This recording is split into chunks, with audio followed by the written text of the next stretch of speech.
सचिन घायवळला शस्त्र परवानाच दिलेला नाही, कदमांवरील सगळे आरोप चुकीचे, फडणवीसांकडून अप्रत्यक्षपणे योगेश कदमांची पाठराखण। राजकीय कारकीर्द संपुष्टात आणण्याचा प्रयत्न, छोटी मोठी वादळं झाली म्हणून पर्वत हलत नाही, विरोधकांना गृहराज्यमंत्री योगेश कदमांचं उत्तर।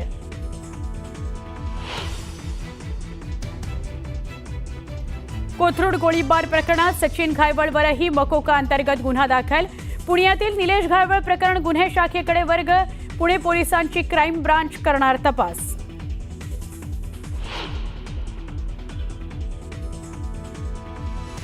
संभाजीनगरमध्ये उद्धव ठाकरेंचा हंबरडा मोर्चा, पूरग्रस्त शेतकऱ्यांच्या विविध मागण्यांकरता उद्धव ठाकरेंसह कार्यकर्ते मोर्चात सहभागी होणार।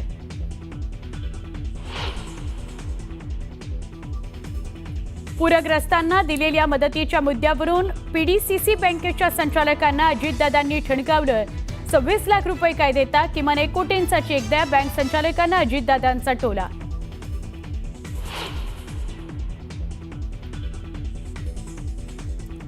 दीपावलीची खरेदी फक्त हिंदूंकडूनच करा, संग्राम जगताप यांचं विधान, तर हिंदूंवरील हल्ल्यासंदर्भातही वादग्रस्त विधान, जगतापांचे विचार पक्षाला मान्य नाही, नोटीस पाठवण्याचा अजित पवारांचा इशारा।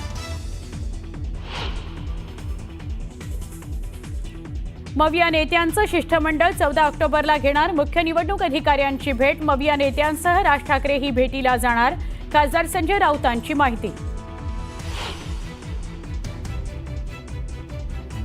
उद्धव ठाकरे, गणेश नाईक आणि एकनाथ शिंदे आज ठाण्यात, ठाकरे आणि गणेश नाईक एकाच मंचावर येणार, शिंदेंच्या हस्ते कोकण मंडळाची सोडत, बड्या नेत्यांच्या दौऱ्यामुळे ठाण्यात तणाव।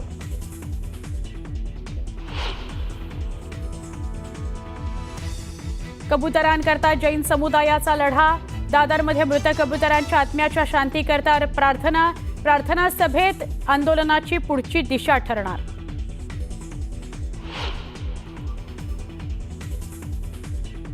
पुण्यात उपमुख्यमंत्री अजित पवारांच्या पहाटेपासूनच पाहणी दौऱ्याला सुरुवात, वारजे चौकापासून वाहतूक कोंडी, रस्त्याची अजितदादांकडून पाहणी।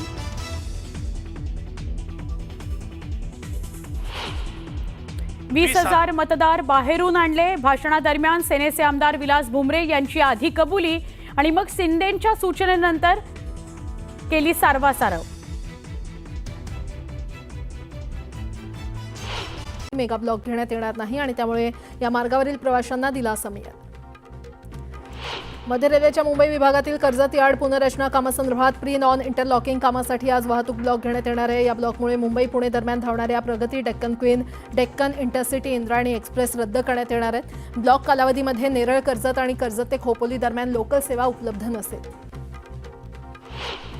चांदीची झळाळी दिवसेंदिवस वाढतच असून शुक्रवारी 3,000 रुपयांची वाढ होऊन ती 1,67,000 अशा उच्चांकी भावावर पोहोचलेली आहे।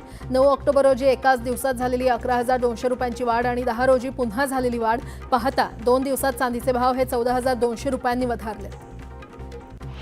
मोसमी पावसानं राजस्थानमधून 3 दिवस लवकरच परतीचा प्रवास सुरू केला, महाराष्ट्रातून मात्र 5 दिवस उशिरा मोसमी पावसाचा परतीचा प्रवास सुरू झालाय। मोसमी वाऱ्यांनी शुक्रवारी मुंबईसह उत्तर कोकण, अहिल्यानगर, नाशिकसह उत्तर मध्य महाराष्ट्र आणि उत्तर मराठवाड्यातील छत्रपती संभाजीनगरपासून बुलढाणा आणि अकोलापर्यंत पश्चिम विदर्भातून माघार घेतली आहे। कामगार आयुक्त कार्यालयामध्ये समेट प्रकरणावर कार्यवाही सुरू असतानाच 72 तासांच्या संपावर जाणाऱ्या 7 वीज कर्मचारी संघटनांच्या संयुक्त कृती समितीविरोधात महावितरणानं मुंबई औद्योगिक न्यायालयामध्ये याचिका दाखल केली आहे। या याचिकेवर झालेल्या सुनावणीदरम्यान संयुक्त कृती समितीनं संपातून माघार घेत असल्याचं जाहीर केलं। मुंबईतील पहिल्या भुयारी मेट्रोचा शेवटचा टप्पा सेवेमध्ये दाखल झाल्यानंतर या सेवेला प्रवाशांची मोठी पसंती मिळते। दुसऱ्या दिवशी शुक्रवारी रात्री 9 वाजेपर्यंत या मेट्रोवरून 1,59,105 जणांनी प्रवास केलाय। पहिल्या टप्प्याचं पंतप्रधान नरेंद्र मोदी यांनी उद्घाटन केल्यानंतर नवी मुंबई आंतरराष्ट्रीय विमानतळाला आता विस्तारीकरणाचे वेध लागलेले आहेत। त्यानुसार नवी मुंबई विमानतळ कंपनीनं विमानतळाची क्षमता वाढवण्यासाठी महाराष्ट्र सागर किनारा प्राधिकरणाकडे CRZ मंजुरीसाठी अर्ज केला आहे। ही मंजुरी मिळाल्यानंतर खऱ्या अर्थानं या विमानतळाच्या विस्तारीकरणाला वेग येणार आहे। नवी मुंबई आंतरराष्ट्रीय विमानतळाचं उद्घाटन मोठ्या थाटामाटात झालं असलं तरी त्याचा फटका फ्लेमिंगो पक्षांच्या अधिवासाला बसणार आहे। विमानतळापासून 8 ते 10 किलोमीटर अंतरावर असलेल्या आणि फ्लेमिंगो पक्षांच्या अधिवासाचं मुख्य केंद्र ठरलेल्या DPS आणि इतर पाणथळ क्षेत्रांना संरक्षित करू नये अशा स्वरूपाचा सविस्तर प्रस्ताव सिडकोनं राज्य सरकारला पाठवलाय। बदलापूर, शिळफाटा, महापे, घणसोली, निळजे आदी भागांना थेट मुंबईशी जोडणी देण्यासाठी महत्त्वपूर्ण असलेल्या कांजूरमार्ग बदलापूर मेट्रो 14 मार्गिकेच्या कामासाठी MMRDA मागवलेल्या स्वारस्य निविदांना खासगी भागीदारांनी प्रतिसाद दिला नाहीये. राज्यातील ओला, उबर, रॅपिडोसारख्या ॲप आधारित प्रवासी वाहतूक सेवांमध्ये अधिक शिस्त, पारदर्शकता आणि प्रवासी सुरक्षेची हमी देण्यासाठी सरकारनं महाराष्ट्र मोटर वाहन ॲग्रिगेटर नियम 2025 जाहीर केले. या धोरणावर 17 ऑक्टोबर 2025 पर्यंत सूचना आणि हरकती मागवण्यात आल्या. डॉक्टर नरेंद्र जाधव यांच्या अध्यक्षतेखालील समितीनं 8 ऑक्टोबर रोजी तिसऱ्या भाषेसंदर्भात राज्यातील जनतेची मतं जाणून घेण्यासाठी गुगल फॉर्म माध्यमातून प्रश्नावली तर शिक्षक, प्राध्यापक, संस्था आणि संघटनांसाठी मतावली जारी केली आहे. त्यावर प्रश्नावलीचा फार्स कशाला असा मराठी भाषा तज्ज्ञ, मराठी प्रेमी आणि शिक्षण तज्ज्ञांनी प्रश्न उपस्थित करत विरोध दर्शवला. मुंबई विद्यापीठात परदेशी विद्यार्थ्यांचा वाढता प्रतिसाद पाहता जवळच्या काळात या विद्यार्थ्यांना PhDसाठी दालनं खुली करण्यात येणार आहेत. विद्यापीठाच्या सर्व संबंधित प्राधिकरणांच्या मंजुरीनंतर ही प्रक्रिया होईल अशी माहिती मुंबई विद्यापीठाच्या कुलगुरूंनी दिली आहे. अमरावती विभागीय शिक्षण उपसंचालकांनी 8 ऑक्टोबर रोजी शासकीय 1 ते 5 विद्यार्थ्यांच्या शाळा बंद करण्याचा आदेश दिला.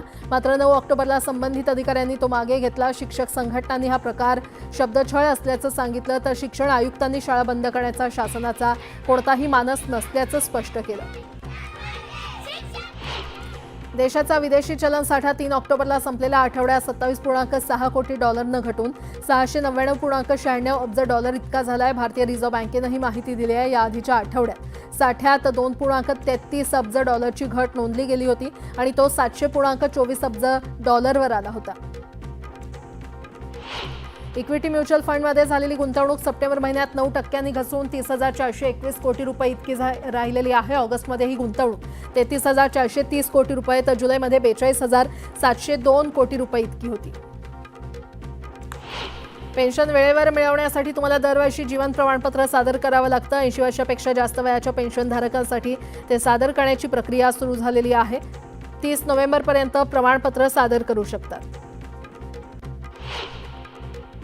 पुणे महानगर प्रदेश विकास प्राधिकरणात आता नव्यानं 163 गावांचा समावेश करण्यात येणार आहे. सध्या PMRDA-मध्ये 697 गावांचा समावेश करण्यात आलाय. धनतेरस, दिवाळी दरम्यान शुभ संकेत म्हणून सोनं आणि चांदी खरेदी करण्याची परंपरा आहे. मात्र गगनाला भिडणाऱ्या किमतींमुळे ते खरेदी करणं कठीण झालंय. यामुळेच लोक आता जुने दागिने नवीन दागिन्यांसाठी बदलतायत. जुने सोनं विकणाऱ्या किंवा नवीन दागिन्यांसाठी बदलणाऱ्या लोकांची संख्या वाढली आहे. तर सोन्या चांदीपेक्षा प्लॅटिनम सर्वाधिक रिटर्न देत आहे. अन्न आणि औषध प्रशासनानं राज्यभरात डॉक्टरांच्या चिठ्ठीविना खोकल्याच्या औषधांची विक्री करणाऱ्यांविरोधात तपासणी मोहीम हाती घेतली आहे. या मोहिमेअंतर्गत राज्यभरात 157 विक्रेत्यांना कारणे दाखवा नोटीस पाठवून 135 दुकानांवर कारवाई करण्यात आलेली आहे. विधिमंडळाच्या दोन्ही सभागृहांमध्ये मंत्र्यांनी दिलेली आश्वासनं हवेत विरल्याची अनेक उदाहरणं दिली जातात. पण आता ही आश्वासनं हवेतच राहणार नाहीत. यासाठी राज्य सरकारच्या प्रत्येक विभागात सचिवांच्या अध्यक्षतेखाली एक आढावा समिती नेमली जाणार आहे. आश्वासनं दिली तर ती 90 दिवसात पूर्ण देखील करा असे आदेश देण्यात आले.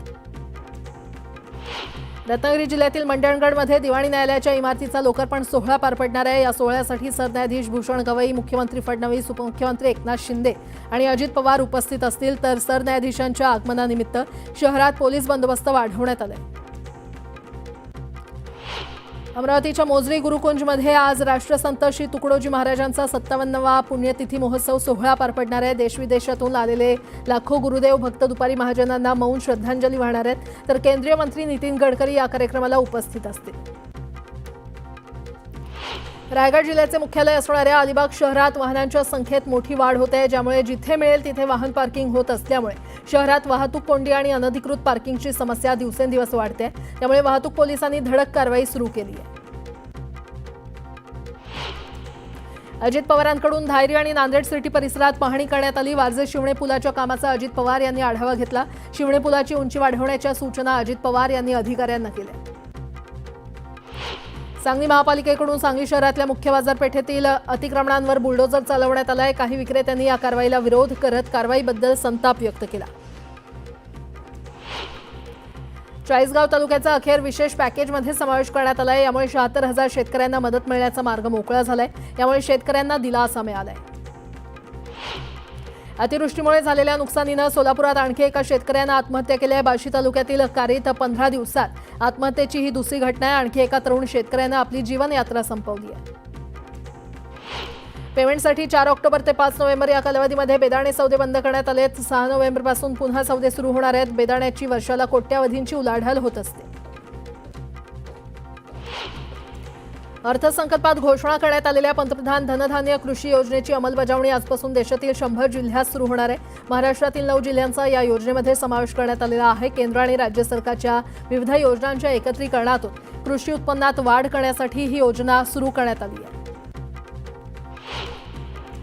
जळगाव जिल्ह्यातील पाचोरा तालुक्यात झालेल्या अतिवृष्टीमुळे मोठ्या प्रमाणात हानी झाली. पंचनाम्यानुसार एकूण अंदाजे 110 कोटी रुपयांचं नुकसान झालं. 140 जनावरं वाहून गेले तर 253 दुधाळ जनावरं मृत झाली आहेत. 85 घरांसह 167 दुकानांचं नुकसान झालंय.